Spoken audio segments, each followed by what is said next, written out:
Salut à tous, c'est Boine. Je vais vous faire une petite démo du module KRIS sur Vassal. Donc il y en a plein qui ne connaissent pas Vassal. On va voir ça ensemble. Donc là j'ai démarré Vassal, version 3.5.5, c'est la dernière normalement. Et donc j'ai plusieurs modules, donc KRIS, KRIS pour le bêta test, et puis j'ai un module pour Guildball. On va lancer le module KRIS. Ça s'ouvre. Donc on a trois options, celle qui nous intéressait, celle du milieu. On va chercher une partie en ligne. Et donc voilà. Donc là je suis dans la salle principale. Il n'y a pas d'autre partie, sinon elle serait affichée ici. Je pourrais rejoindre une partie existante ici. Donc là on va en créer une. On lui donne un nom. On fait entrer et puis on est dans la partie. Donc, je suis dans la salle, je vais créer la partie, nouvelle partie. Je choisis d'être joueur 1. C'est terminé. Et donc voilà, je suis dans une partie KRIS. Qu'est-ce qu'on veut? On veut tout d'abord des figurines. C'est un jeu de figurines. Donc on va dans matériel, figurines. Donc on a toutes les figurines du royaume Argo. On va en prendre juste deux ou trois pour la démo. On va faire la même chose avec la lune rouge. On va en prendre trois. Donc super, on a des figurines. Qu'est-ce qu'il nous faut? Il nous faut des missions. Donc on a une mission de combat ici. Donc là on a toute la pile des missions de combat. C'est mélangé à chaque fois. Donc on prend la première. On l'affiche là. On voit qu'elle est cachée. Donc pour la montrer, pour que les deux joueurs puissent la voir, on fait clic droit et retourner la carte. Et donc là, les deux joueurs peuvent voir la mission. On fait la même chose avec une mission de contrôle. Et donc on a les statuts de pouvoir. Si, imaginons qu'on ait déjà joué cette mission-là juste avant, qu'avec notre adversaire on n'a pas envie de jouer celle-là, on peut tout à fait en prendre une deuxième, et puis remettre celle-là dans la pile ici, ça pose pas de problème. Donc là on va remettre celle-là dans la pile. Donc on a nos missions, on va préparer le terrain. Donc là on a les marqueurs pour toutes les missions du jeu. Donc on va juste garder celles qui nous intéressent. Donc je vous laisserai lire les missions, et puis nous on fera une partie de démo pour rentrer un peu plus en détail dans les règles. Mais donc pour cette mission-là, on a juste besoin des trois marqueurs qui sont ici. Donc on va supprimer les autres. Donc j'en sélectionne un, je fais CTRL X pour le supprimer. Pareil pour celui-là. Et je vais supprimer aussi les lignes bleues. Donc j'écarte, je me mets au milieu, je fais Mâche-clic et CTRL-X pour les supprimer.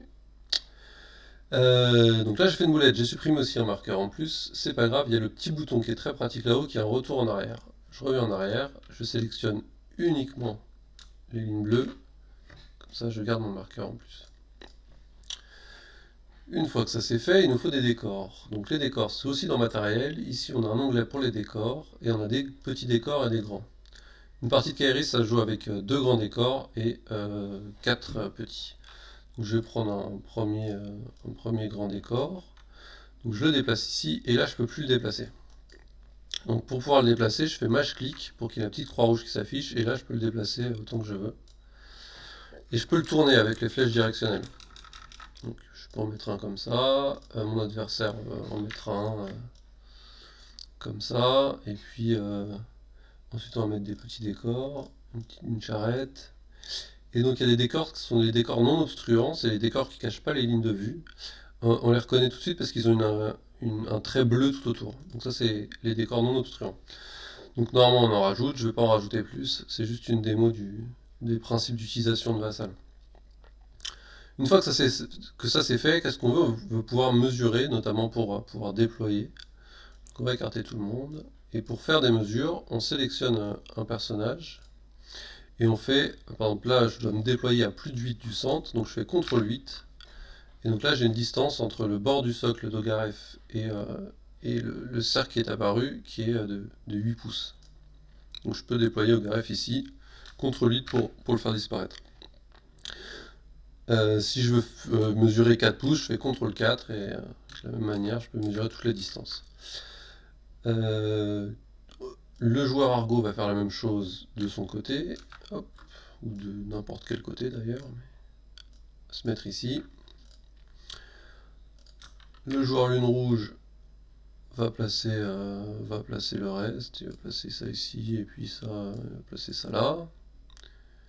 Et le joueur Argo va faire la même chose, placer deux autres personnages ici. Donc là on est presque prêt à jouer. On efface tous les cercles parce que c'est pas très beau. Donc CTRL 4 pour effacer la mesure à 4.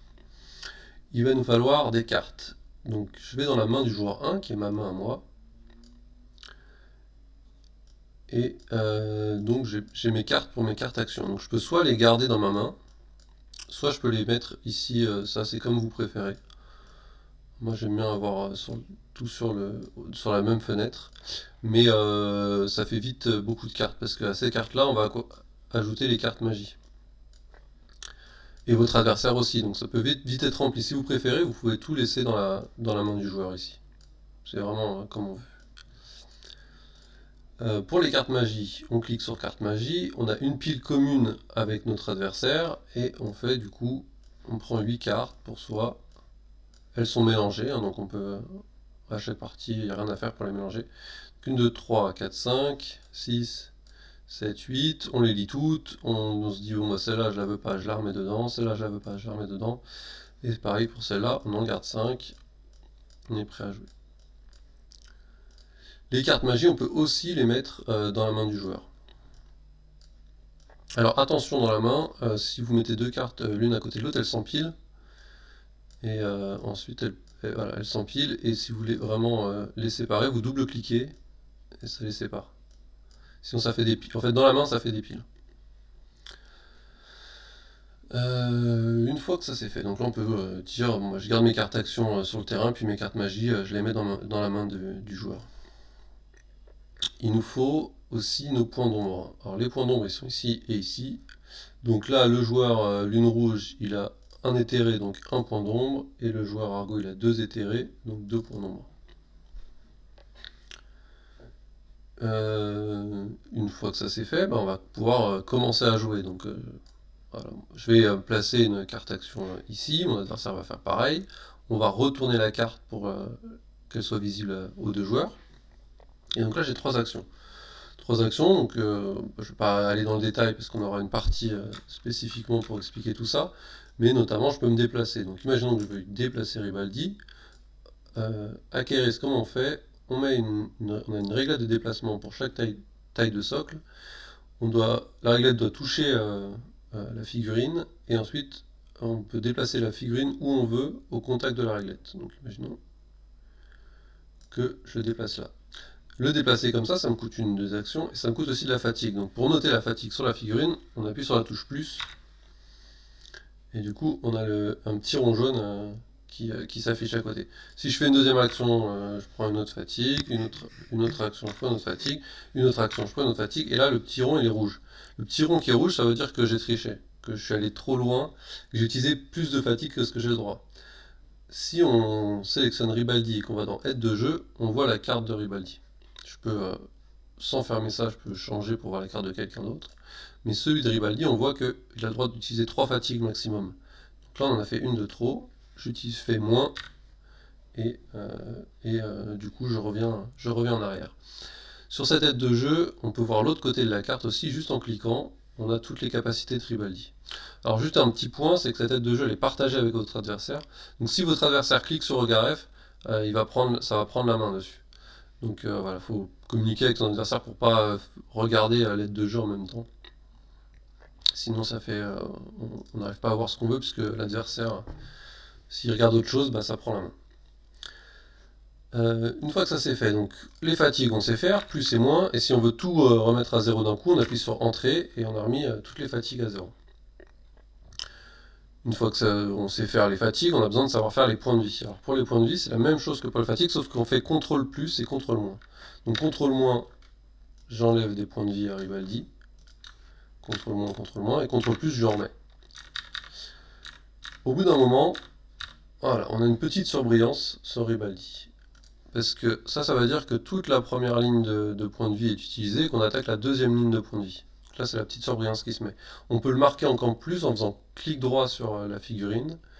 On va dans divers et on le met en statut en danger. Donc là, c'est bien visible qu'il est passé sur sa deuxième barre de points de vie. Donc on sait faire les points de vie, on sait supprimer une figurine. On peut soit l'écarter du terrain, soit faire CTRL X une fois qu'elle est en fuite et qu'elle est plus sur le terrain. Donc on sait gérer les points de vie, la fatigue. Qu'est-ce qu'on a besoin d'autre? On a besoin de savoir lancer des dés. Pour lancer les dés sur Kairis, c'est facile. Sur Vassal, en tout cas, c'est facile. Donc j'ai besoin de lancer 5 dés. Je clique sur le 5 ici, et voilà, j'ai lancé 5 dés, avec un super résultat d'ailleurs. Ici, on a un petit récapitulatif. Alors, si le seuil c'était de faire du 2+, j'ai 5 réussites. Si le seuil c'est de faire du 3+, j'ai 2 réussites. Et pour du 4+, j'ai 0 réussite. Donc on a un petit récapitulatif pour le dernier lancer de dés. Et en haut ici, on a un récapitulatif même pour les anciens lancers de dés. Donc là, ça a remplacé ici et ici, mais je peux continuer à voir mon ancien résultat dans la console qui est là-haut. Donc je sais lancer les dés, je sais mettre de la fatigue, je sais gérer les points de vie, je sais supprimer un élément, le déplacer. J'ai besoin de marquer les points de victoire. Les points de victoire, ça se passe ici. Donc clic droit, un point, j'ai un point de victoire. À Kairis, quand on met un éthéré en fuite, on gagne 2 points de victoire. Donc si je clique sur éthéré en fuite, je passe directement à plus 2 points de victoire. Donc voilà, c'est comme ça qu'on note les points de victoire. Qu'est-ce qu'on a besoin d'autre? On a besoin de pouvoir mettre des états sur la figurine. Donc là, clique sur la figurine, clic droit, et je vais dans les états. Et imaginons que OAF ait pris l'état feu. Je fais ça, et j'ai une petite flamme qui apparaît pour faire apparaître l'état feu. Comme vous voyez, il y a les raccourcis que vous allez apprendre assez rapidement. Donc le feu, c'est CTRL B. Et donc c'est CTRL B pour le mettre ou CTRL B pour l'enlever. C'est la même chose. Vu qu'on peut en avoir qu'un seul. Donc les états, les zones, on a vu avec CTRL et le chiffre. Les états, on a vu, il y a donc tous les... Alors, il y a un état qui s'appelle au sol, mais c'est l'état sonné. Je pense qu'ils vont changer ça rapidement. Au niveau de la fatigue, on a vu ça. Au niveau des points de vie, on a vu. Et au niveau du divers, on peut faire les lignes de vue. Voilà, on peut faire une ligne de vue comme ça. Avec les flèches directionnelles, on modifie notre ligne de vue. Alors cette ligne de vue, elle n'est pas toujours pratique. Des fois, elle est utile, mais elle n'est pas toujours pratique. Par exemple, ici, là, je vais pas être sûr de voir Sangar qui est ici. Donc il y a un autre moyen de regarder les lignes de vue, c'est d'utiliser le petit œil qui est ici. Donc je clique une fois, et ensuite je clique, je maintiens, et je peux tirer un trait comme ça. Donc je passe au ras du bâtiment, et là je vois que ça touche légèrement Sangar, donc je vois Sangar avec OAF. Pour effacer ce petit trait, je reclique ici, et le trait s'efface. Donc les lignes de vue c'est fait, les mouvements, je pense qu'on a fait le tour. Qu'est-ce qu'on peut voir encore? On a un petit système de zoom ici. Si on veut aller un peu plus en détail, quand on veut se placer correctement. Un zoom arrière avec ça. On a l'option ici pour faire des screenshots. Donc si vous avez des cas particuliers ou des questions, ou vous voulez faire des débriefs de vos parties, vous pouvez faire des screenshots de temps en temps et ensuite les mettre sur le Discord. Il y a quelque chose qui est très pratique qu'il faut que je vous montre. Imaginons que j'ai envie de voir ce que OAF, ce que ça rend de déplacer OAF un peu ici, mais je suis pas sûr de pouvoir le déplacer. Donc je fais CTRL C, ça duplique OAF, et je peux faire un essai comme ça m'a pas bougé ma position initiale, et je peux me dire, bah tiens, si j'utilise 2 déplacements, OAF il peut venir ici. Et est-ce que ça me plaît ou est-ce que ça me plaît pas? Si ça me plaît, bah, je supprime celui-là. Si ça me plaît pas, je supprime celui-là. On revient en arrière, on n'a rien bougé. Ça permet de faire des essais et de se rendre compte sans toucher la position. Après, au pire, vous avez toujours le bouton retour arrière ici qui permet de revenir en arrière. Bah voilà, je pense qu'on a fait le tour de la présentation. Je pense qu'il y a tout ce qu'on a besoin de savoir pour jouer à Kairis. Donc je vous souhaite des bonnes parties. N'hésitez pas sur le Discord à poser si vous avez des questions auxquelles j'ai pas répondu, ou si vous avez des questions de règles ou d'utilisation du module Vassal. Il y a toujours des gens pour répondre. Et puis voilà, bonne partie à vous.